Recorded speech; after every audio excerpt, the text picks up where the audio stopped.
Hey guys, it's Divyansh. Welcome back to another episode of Football Daily. And thank God भाई ये transfer window खत्म हो गया और सीरियसली इतने गंदे ड्रामे के साथ ये खत्म हुआ है ना, जिसमें हम डेफिनेटली बात करेंगे। लेकिन आज के एपिसोड की जो सबसे पहला हमारा टॉपिक होने वाला है ना, वो होने वाला है यहाँ पर मैनचेस्टर यूनाइटेड का मैच।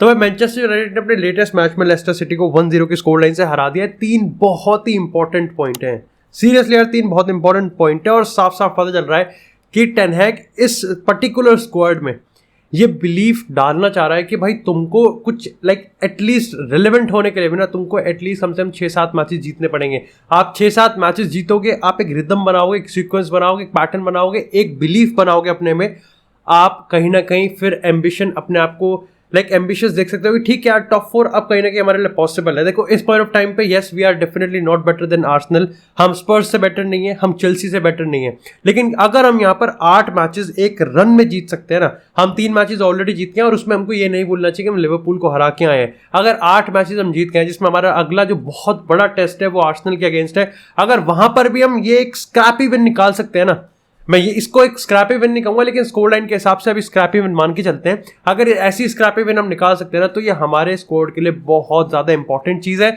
और फिर हम कहीं ना कहीं आगे देख सकते हैं। तो कहीं ना कहीं अभी मैं समझ रहा हूं कि जो इंपॉर्टेंट विक्ट्री है ना, ये 3 पॉइंट तो दे ही रही है लेकिन साथ में हमारे एक स्कोर को एक आइडेंटिटी दे रही है। देखो याद है पिछले सीजन में तुमको कहता था कि यार इस आर्सेनल की मैच तो जीत रहे हैं लेकिन इनमें वो मेंटालिटी चाहिए, इनमें वो आइडेंटिटी चाहिए कि जिस टाइम ये कहीं ना कहीं प्रॉब्लम में आएगा ना, वहां से कैसे उभर के आएंगे। अब हालांकि यूनाइटेड के साथ अभी तो सिचुएशन हुई नहीं है जब इन्होंने ट्रेल किया हो, जब हुई थी तो ये कमबैक कर नहीं पाए, चाहे हम ब्राइटन की बात करें चाहे हम यहाँ पर ब्रेंटफोर्ड की बात करें, लेकिन उसके बाद से कहीं ना कहीं अभी तक ऐसी ट्रेल वाली सिचुएशन आई नहीं है। और जब आएगी आई जस्ट होप कि ये जो विक्ट्रीज आ रही है ना, ये हमारी मेंटालिटी को एटलीस्ट स्ट्रॉन्ग करे। अब बात करते हैं बकचोदी की, यानी अब बात करते हैं कॉन्ट्रोवर्सी की। अब देखो टेन हैग की लाइनअप अगेन अपने बड़े भैया the Cristiano Ronaldo was not in the lineup. अब देखो यार आई थिंक रोनाल्डो के रिगार्डिंग ना बकचोदी ये है कि शायद से हम एक्सपेक्ट ज्यादा कर रहे हैं। और देखो कल के मैं किसी को ब्लेम नहीं करूंगा कि उसने अगर ये एक्सपेक्ट किया हो कि यार कल के मैच में तो रोनाल्डो को खिलाना चाहिए था। मैं पर्टिकुलरली मैं अपना रीजन बताता हूँ, तुम मेरे को अपना कमेंट सेक्शन में जरूर बताना। मेरा सिर्फ यहाँ पर ये एक्सपेक्टेशन का ये रीजन था कि मेरे को लगा था क्योंकि यार रोनाल्डो ट्रांसफर विंडो में मूव नहीं किया, क्योंकि अभी तक तो मेरे को ये सीन था कि जब रोनाल्डो मूव कर रहा है मैनचेस्टर यूनाइटेड से तो टेन हैग क्यों उसको क्यों खिलाएगा।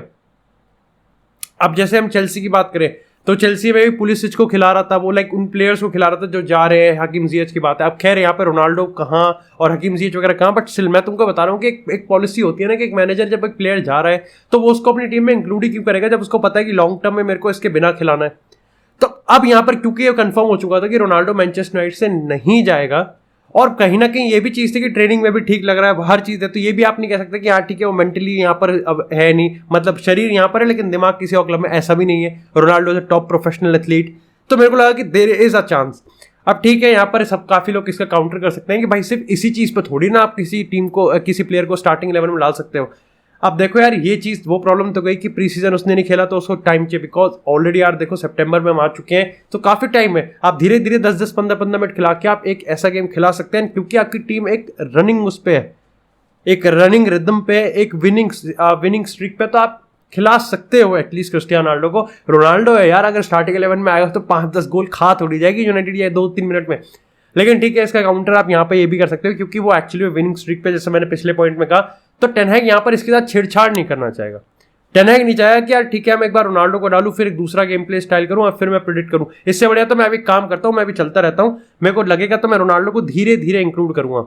अब ये स्ट्रैटेजी ठीक है लेकिन कहीं ना कहीं उनके लिए ठीक नहीं है ना, जो सिर्फ आई थिंक देखो तुम में से काफी सारे लोग हैं जो कि रोनाल्डो के लिए यूनाइटेड को देखते हैं यार। आई थिंक इसमें कोई बुरी बात नहीं है, इसमें कोई गाली देने वाली बात नहीं है, लेकिन तुम्हारे लिए मेरे को यार बस इतना बोलना है कि आई टोटली रिस्पेक्ट भाई, सीरियसली रोनाल्डो का किसी प्लेयर का फैन होना, पूरे हफ्ते वेट करना उस मैच के लिए एंड स्टिल देखना कि यार वो नहीं खेल रहा है, इट हर्ट्स। लेकिन तुमको यार मैं आउट ऑफ रिस्पेक्ट मैं तुमको बस ये बोलना चाहता हूँ कि यार एक player, even if it's Cristiano Ronaldo, even if it's Kylian, ठीक है एम्बाप्पे को छोड़ देते हैं even if it's Lionel Messi, Neymar, ये they are not bigger than club, ठीक है। तो वहां पर क्लब का पर्सपेक्टिव है, तो मानो या ना मानो, तुम इसको पसंद करो ना करो, टेन हैग की प्रायोरिटी को सबसे ऊपर रखा जा रहा है और सही बताऊं तो रखा जाना भी चाहिए। लेकिन पता है रोनाल्डो के सीन में हो भी ये रहा है कि इस पॉइंट ऑफ टाइम पे, क्योंकि देखो यार ऐसा है कि रोनाल्डो खेले ही ना पूरा मैच, अब मैं तुमको अभी बताता हूँ, मेरे लिए कल रोनाल्डो के आने के बाद मैनचेस्टर यूनाइटेड बेटर लगी थी, लेकिन अपना स्टैंड में क्लियर करने के पहले मैं तुमको ये बताता हूँ कि क्योंकि यार रोनाल्डो देखो अगर एक मैच में इंक्लूड ना हो तो आप एक तरफा यूनिडायरेक्शनल टॉक होगा, ठीक है, कि रोनाल्डो को स्टार्टिंग 11 में डालो, रोनाल्डो को स्टार्टिंग 11 में नहीं डालना चाहिए, डालो नहीं डालना चाहिए, डालो नहीं डालना चाहिए।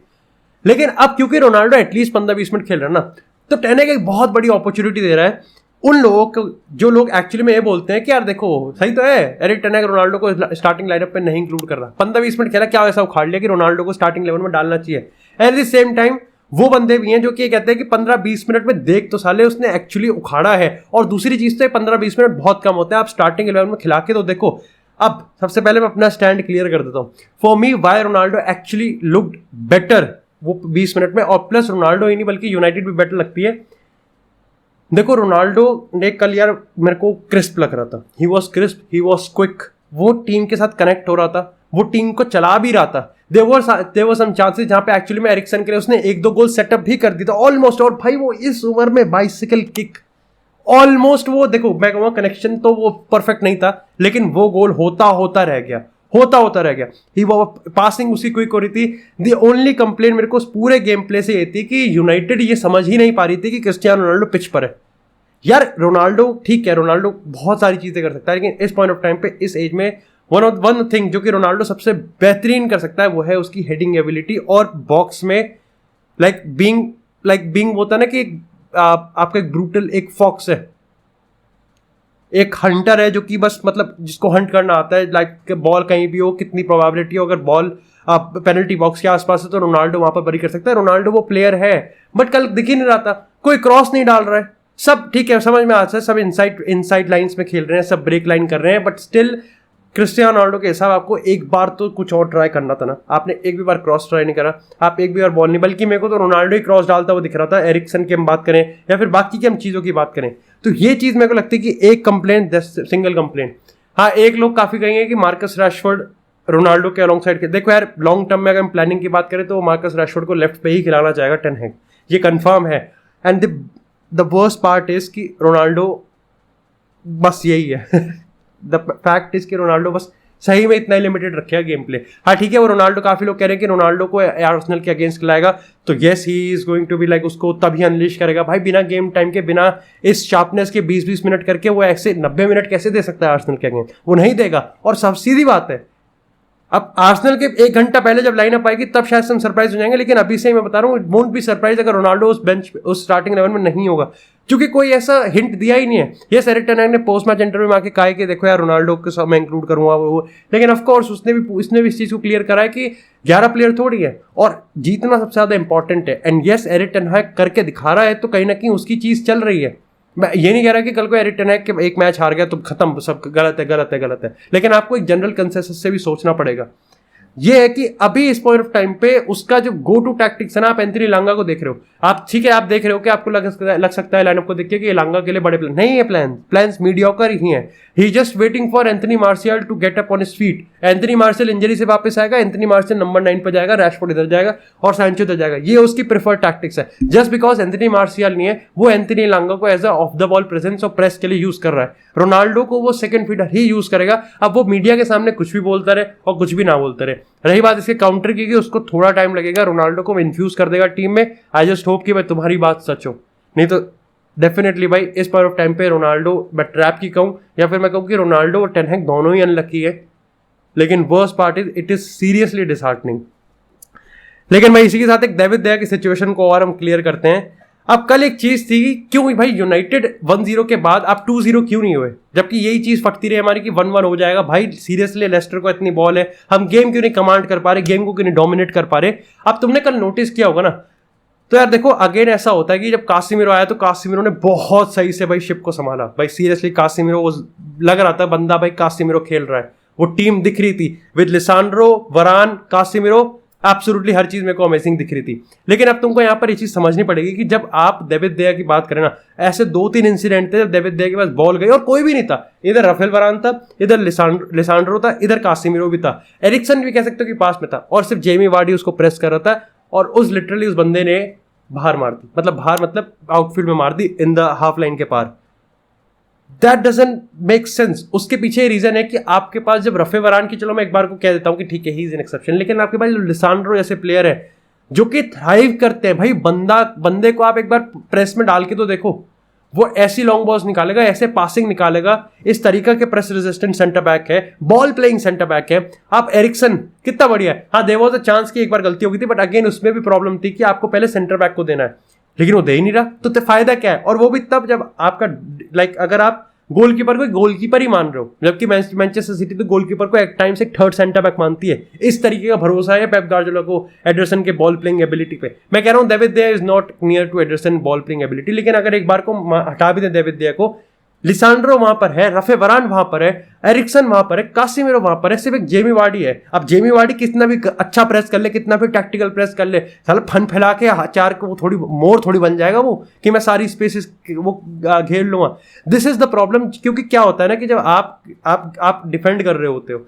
और जो कि डिफेंस बहुत सही है, देखो मैगवायर लुक शॉ बाहर है, और ये मेरे को लगता है बाहर ही रहना डिजर्व करते हैं, क्योंकि आपको दिख रहा है वो चांसेस दिख रहे हैं। Yes we have been up, हम पहला गोल मारते हैं, लेकिन बचाता कौन है? It is Lisandro and Raphael Varane और बाकी है। डालो वो कन्विक्शन देख रहे हो तुम, एक टैकल के बाद वो ये ऐसे थम कर रहे हैं। This is the conviction we want in Manchester United players. ये दिख रहा है कि भाई बंदे जर्सी के लिए खेल रहे हैं, लेकिन अगर डेविड दे ऐसे बॉल मार रहा है, फायदा क्या है? सामने वाले ओपोनेंट के पास आ रहा है, वो फिर से हमको प्रेस कर रहा है, हम फिर से यहाँ पर प्रेशर में आ रहे हैं। This is actually happening over and over and over. तो जस्ट बिकॉज कि आप डेविड दे को लिमिट कर रहे हो, it is not solving the problem. Dubravka को लेके आए, लेट्स होप कि दुब्रावका को जब कभी मौका दिया जाएगा तो देखते हैं कि दुब्रावका के साथ एरिक टेन हैग वो कर सकता है जो कि एक्चुअली वो गोलकीपर के साथ करना चाहता है या नहीं। लेकिन इसी के साथ यार बात करते हैं आज के वीडियो के स्पॉन्सर्स की, तो वो है यहाँ पर भाई शॉप फुटबॉल की। अब देखो यार, तुमको भी अगर ऐसी जर्सी चाहिए जो कि फुटबॉल मोमेंट्स की, जैसे मैंने जो इस समय जर्सी पहन रखी है वो है भाई यहाँ पर सर्जियो रैमोस की 92-48 वाली, जो कि यहाँ पर ला डेसिमा की थी।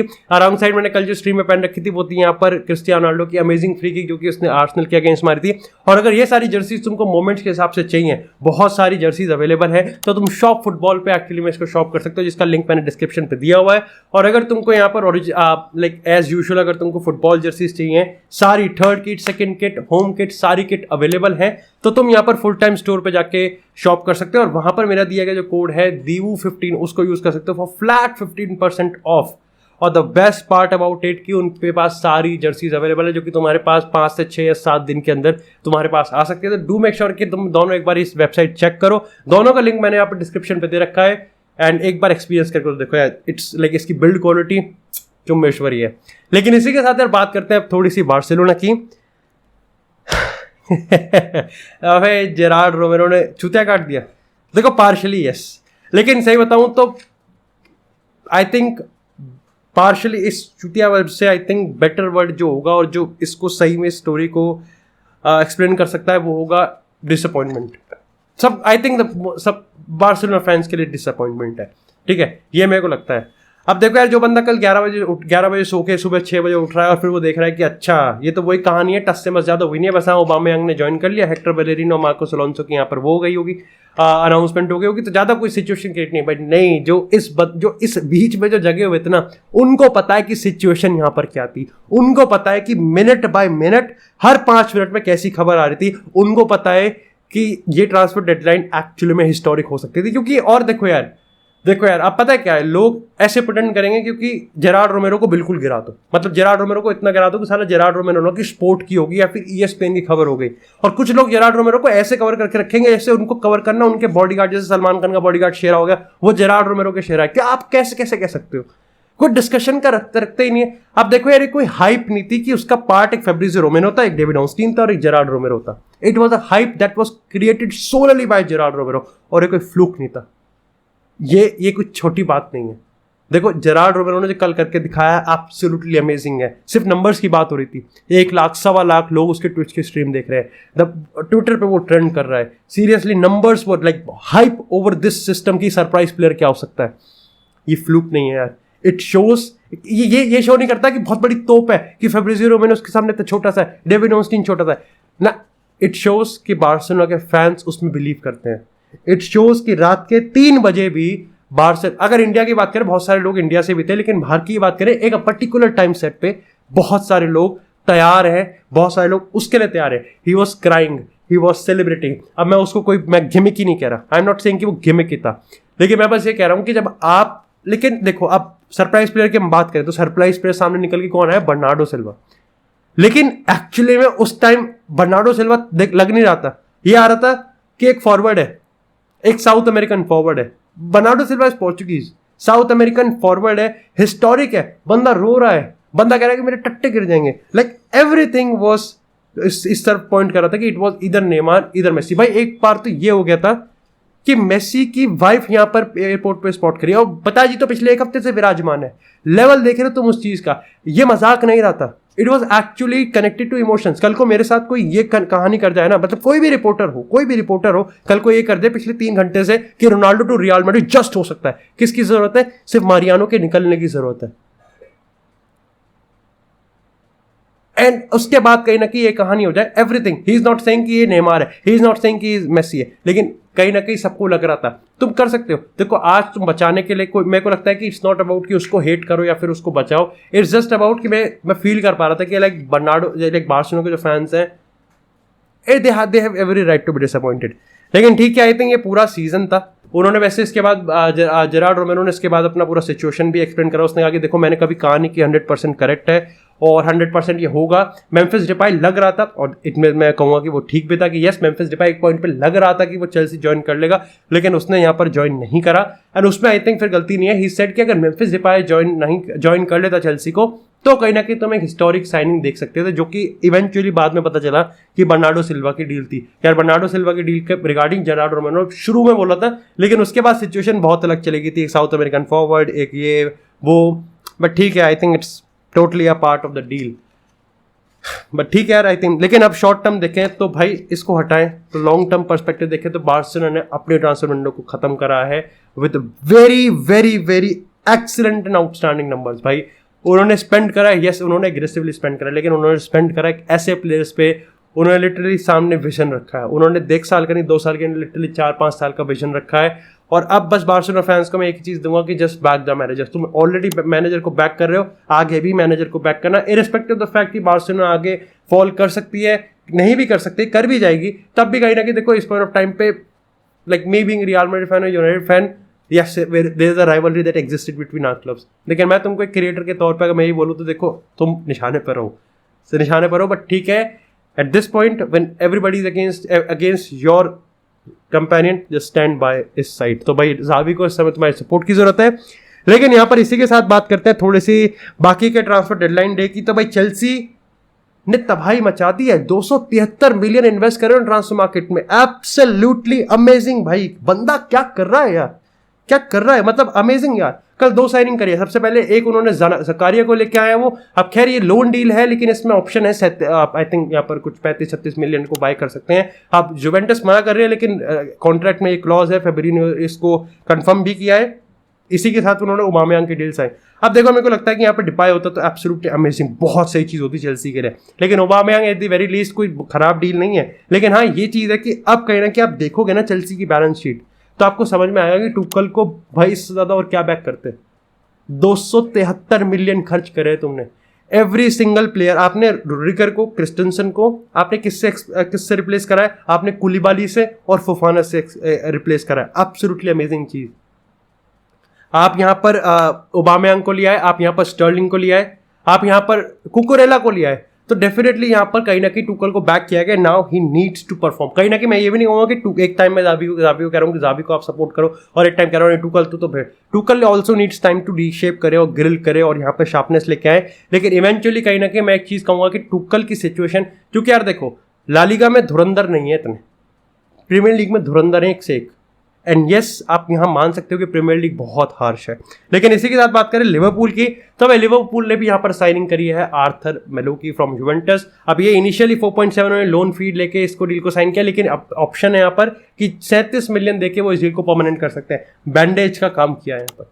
लिवरपूल बिल्कुल नहीं चाह सकती। अब देखो यार, ये चाहे लिवरपूल ने चुआमेनी पे मिस कर दिया हो, चाहे लिवरपूल ने लुकास पाकेता पे मिस कर दिया हो, the fact of the matter is कि लिवरपूल ने मिस कर दिया। अब लिवरपूल ये कहते हैं कि मैं बेलिंगम के लिए जा रहा हूँ, तो ठीक है आप अगले सीजन बेलिंगम के लिए जाओगे, but from this season to next season there is the Premier League title race, एक चैंपियन लीग का कंपटीशन है, आपका FA कप है, तो आप कंपटीशन में भिड़ रहे हो and you are Liverpool, you are bound to win that competition. आप ये यहाँ पर एक्सक्यूज नहीं दे सकते because you don't have an midfielder, तो आप यहाँ पर सिटी के साथ हेड टू हेड नहीं जा सकते। आप सक्सेसफुल टीम हो, करो ना इन्वेस्ट, आप इन्वेस्ट क्यों नहीं कर रहे? तो यहाँ पर कहना कि लिवरपूल को एक बैंडेज की जरूरत है। और देखो ये चीज हमको पता है कि लिवरपूल जब एक प्लेयर के लिए जाती है तो वो एक सही रिक्रूटमेंट के साथ जाती है। इस पॉइंट ऑफ टाइम पर डेफिनेटली उनके लिए एक ऐसा प्लेयर अवेलेबल नहीं था जिसको वो 4-5 साल डाउन द रोड साइन कर सकते हैं, लेकिन एक ऐसा प्लेयर अवेलेबल था जो कि कहीं ना कहीं उनको बैंडेज का काम कर सकता है, एंड दैट वाज आर्थर मेलो। अब काफी लोग आर्थर मेलो को एक थियागो की प्रोफाइल प्लेयर से करते हैं, और आर्थर एक अच्छा प्लेयर है, बार्सिलोना के खेला हुआ है और रोनाल्डो के साथ भी यूवेंटस में खेला हुआ है। ही इज गुड, लेकिन कहीं ना कहीं थोड़ा सा कौन सा कि इंजरी प्रोन है, थोड़ा सा कौन सा कि देखो यार वो थोड़ा सा लाइक कंजर्वेटिव है टू बॉल, मतलब बॉल अपने पैरों में ज्यादा देर तक रखना प्रेफर करता है। But the other hand he is technical, press resistance है, लिवरपूल में जर्गन क्लॉप के अंदर थ्राइव कर सकता है। तो डेफिनेटली एक डील है जो कि वर्थ है, लो रिस्क है, लेकिन इनको बहुत ज्यादा जरूरत थी। बाकी that's it for this episode guys. I hope आपको एपिसोड पसंद आया। वीडियो थोड़ी लंबी हो गई, लेकिन यार डू मेक श्योर की वीडियो को लाइक करें, चैनल को सब्सक्राइब करें। आपको फुटबॉल से एक्सक्लूसिव कंटेंट चैनल पर मिलता रहेगा। तब तक के लिए stay tuned, stay safe and I will see you in the next episode.